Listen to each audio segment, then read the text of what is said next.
မင်္ဂလာပါကျွန်တော်နာမည်ကတော့ဆိုင်းအောင်ပါ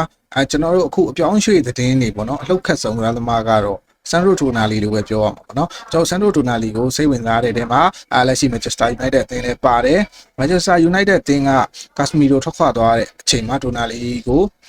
အစားထိုးဖို့ပေါ့နော်အခြားသင်းတွေနဲ့စားလို့ရှိရင် Manchester United အသင်းကဆန်ရိုတိုနာလီကိုပို့လို့တယ်ဗျဘာလို့လဲဆိုတော့ Casemiro ထွက်သွားတာနဲ့ဒီကွင်းလေကြီးက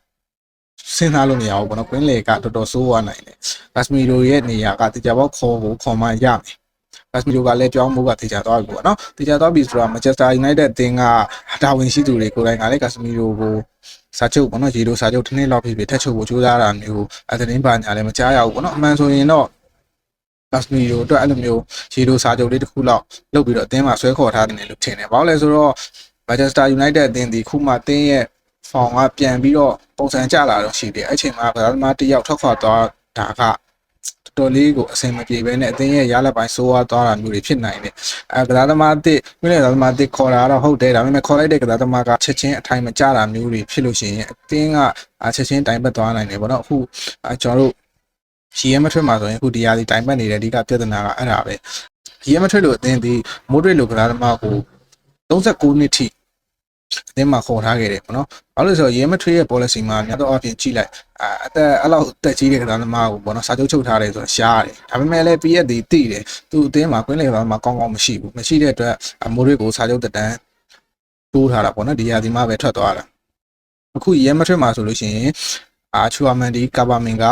အာရာကူလာပေါ့နော်။အဲ့ကစားသမားတွေကသူတို့ခြေစွမ်းတွေကတနေ့ရွှေတနေ့ငွေကောင်းနေတဲ့ပွဲကောင်းတယ်မကောင်းနေတဲ့ပွဲမကောင်းဘူးအဲ့လိုမျိုးအနေထားဖြစ်နေတော့ရဲမထရစ်ကဒီရာဒီမှာတော်တော်လေးကိုအခြေအနေစိုးနေတယ်လို့ပြောရမှာအမ်ဘာပေလိုကစားသမားမျိုးမရှိဘူးဆိုလို့ရှိရင်ခုလိုမျိုးလာလီကာမှာအဆင့်နှစ်ရက်တည်ဖို့တောင်မှမလွယ်ဘူးဆိုတာအခုကွင်းလယ်ပိုင်းကတော်တော်ဆိုးတော့ကြတော့တချို့ပွဲတွေဆိုလို့ရှိရင်အမ်ဘာပေကိုယ်တိုင်ကွင်းလယ်မှာဆင်းပြီးတော့ကစားကွက်ကိုပုံပေါ်ရတာရှိတယ်ပေါ့နော်အဲ့ဒါကအဓိကပြဿနာကတိုနီခရူးထွက်သွားတဲ့ချိန်မှာလည်းအဆမ်ထိုးနိုင်မှုခုမိုးရစ်ထွက်သွားတဲ့ချိန်မှာလည်းမိုးရစ်ရဲ့နေရာကိုကောင်းကောင်းအဆမ်ထိုးနိုင်အခုရဲမထရစ်အသင်းမှာကွင်းလယ်ပိုင်းအဆင်ပြေတာဆိုလို့ပေါ့နော်ဘယ်ပါဒီတော်တော်ငြိမ်နေတစ်ဖက်မြပီမှာဘယ်ပါဒီတော်တော်လေးအဆင်ပြေနေလို့တော်သေးတာပေါ့နော်ဘယ်လီဟန်ရှိတယ်ဘယ်လီဟန်ကလည်းခုနောက်ပိုင်းကတန်ရာတွေနဲ့သူကသူရုံးကန်နေရတာပေါ့နော်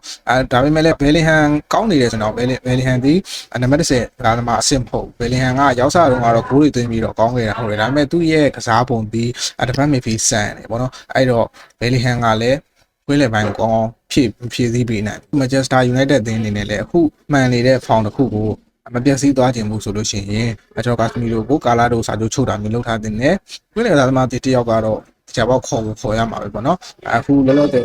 ဆန်ဒိုတိုနာစိတ်ဝင်စားနေတယ်ဆိုတဲ့သတင်းမျိုးတွေကြားရတယ်ပေါ့နော်ဘယ်လိုဖြစ်လာမလဲဆိုတာကတော့ပြောင်းရွှေ့ရမှာပဲစောင့်ကြည့်ရမှာပေါ့နော်ဆန်ဒိုတိုနာလီဘက်ကတော့သူကအပြောင်းရွှေ့နဲ့ပတ်သက်ပြီးတော့နေရာရောက်မှာပဲစဉ်းစားမယ်လို့ပြောထားတယ်အဓိကကတော့နျူကာဆယ်ချန်ပီယံလိဝင်ခွင့်မရတာမျိုးဆိုလို့ရှိရင်တော့ဆန်ဒိုတိုနာလီကလည်းဒီကြောင့်ပြောင်းဖို့များလိမ့်မယ်အားလုံးကိုကျေးဇူးတင်ပါတယ်